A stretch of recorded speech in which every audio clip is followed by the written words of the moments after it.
Hi guys, my name's Bex and welcome back to my channel, and today I'm bringing to you 2019 releases and were they worth the hype?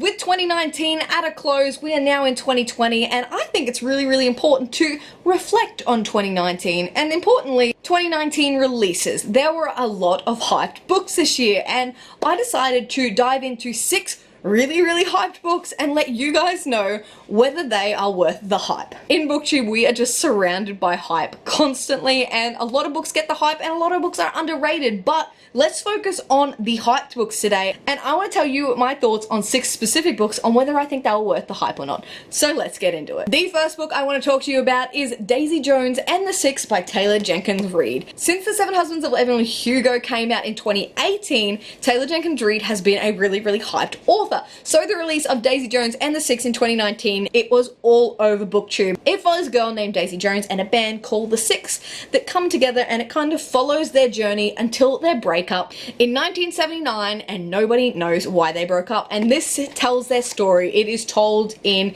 interview and it is 100% worth the hype. This story was absolutely phenomenal. What Taylor Jenkins Reid manages to do is make books and the people in them seem so real. You become attached to this Daisy Jones character and the band The Six, and somehow she makes them feel like they actually existed, but then you look them up and they don't exist. Taylor Jenkins Reid has such a beautiful writing style and such a way of telling a story that makes it seem so real. This book was 100% worth the hype.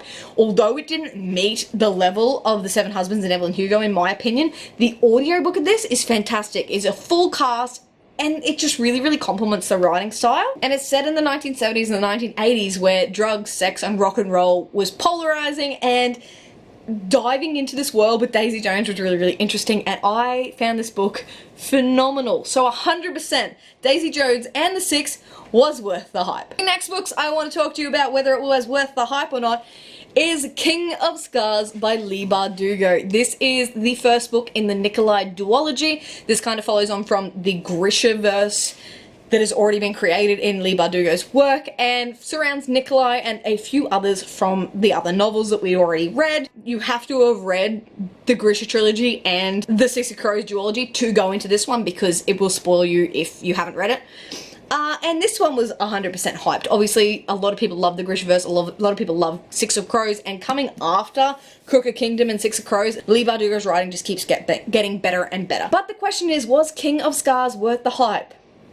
No, it was not. This was not worth the hype. This was so disappointing to me, and I'll tell you why. First of all, Leigh Bardugo sets herself up really well. She sets her writing up beautifully. She sets the worlds up beautifully.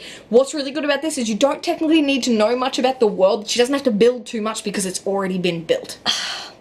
But what I expected was a gripping novel that I couldn't put down, and unfortunately that's not really what I got. It was slower paced, it had beautiful character moments, and the characters are my favorite in her writing. I just love the characters, and I already loved the characters going into this, but unfortunately Leigh Bardugo made like the biggest sin you probably can, and that is reversing one of your decisions as a writer. I can't spoil it, because if you haven't read it, it won't make sense. But at the end of this novel, she reversed something she had previously done, and I hated it. I feel like there could have been a story that was a lot different to what this was. I think there was a beautiful story crafted, and she took the cheap way out in the end. Instead of developing a new storyline, she decided, oh, I'm just probably going to replay an old one, and I think that was horrific. And when I reflect on this book, with the hype that it got because of the author and because of the previous series, this book was 100% not worth the hype.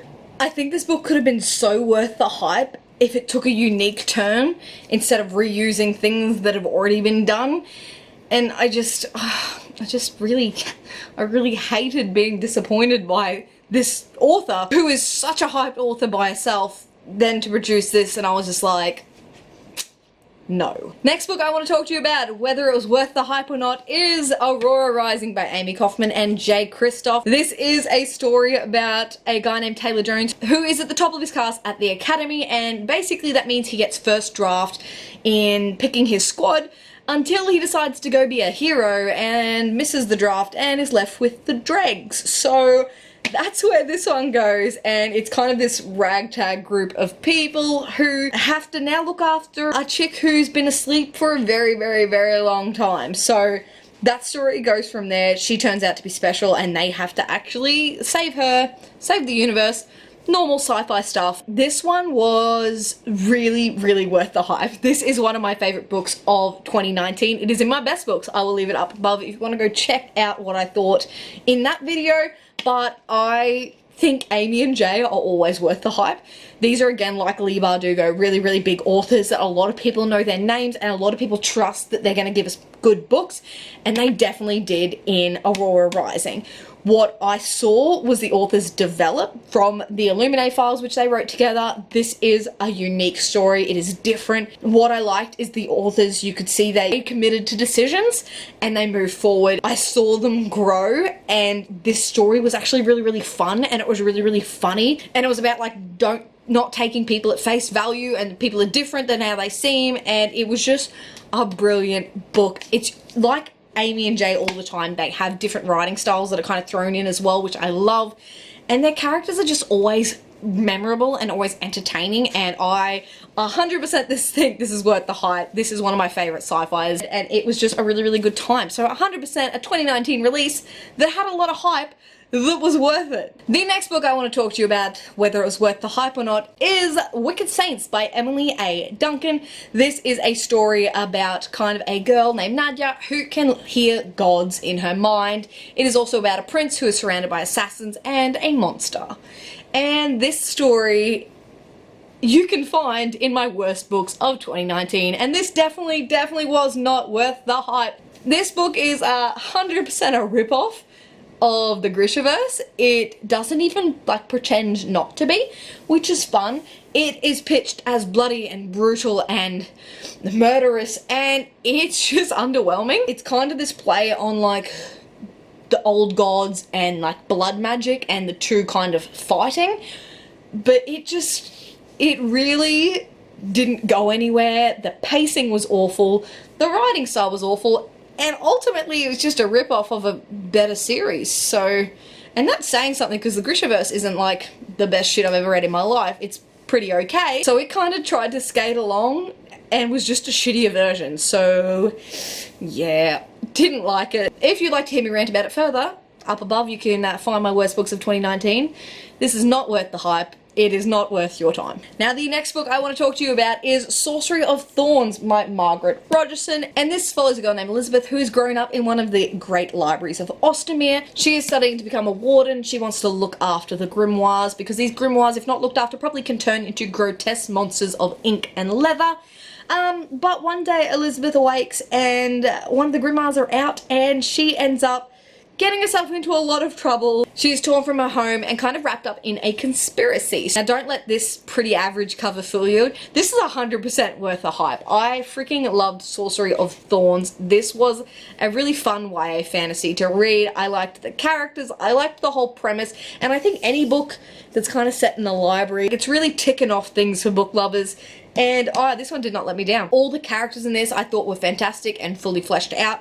I think the pacing was really good. I think the story was really, really unique. There was a little bit at the end where I was kind of like, oh, we're trying to undo shit that we've already done. Don't like that. But overall, 100% worth the hype. I think it was a really, really good read. I think it's definitely worth the hype that it got on BookTube. I think there are some things that, like, as usual, things can always be fixed.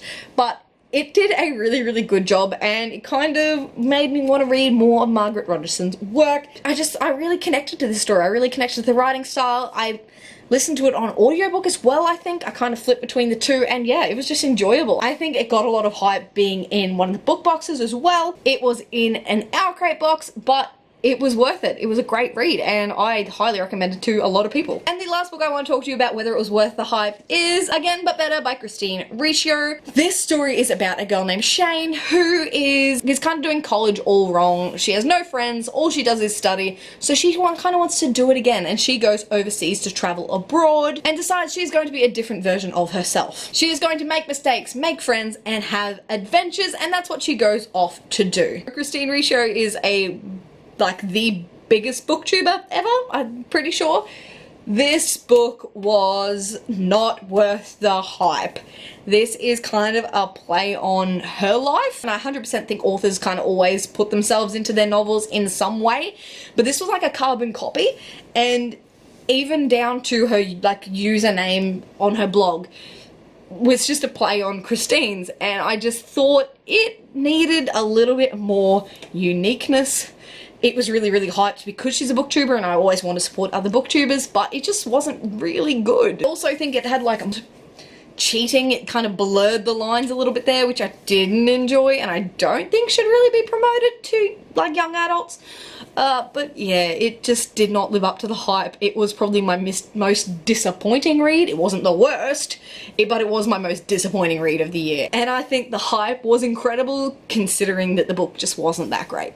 And that is it for me today, guys. That is 6 books that I told you whether they were worth the hype or not. In my opinion, King of Scars, Wicked Saints, and Again But Better were not worth the hype. But Daisy Jones and the Six, Aurora Rising, and Sorcery of Thorns are 100% worth. So far in my 2019 releases, a bit of a mix of whether they were worth it or not. All of these books were really, really hyped. All of these books I really, really wanted to read, and some of them met my expectations and some didn't. But that is it for me today, guys. If you like this video, please give it a big thumbs up, subscribe if you'd like to see more and have not already, and chat to me down in the comments. Let me know if you've read these books, if you thought they were worth the hype or not, or let me know of other books that you thought were or weren't worth the hype that were released in 2019. I would love to hear. But that is it for me today, guys. I make videos every Monday and Thursday, and I'll see you in a new one. Bye!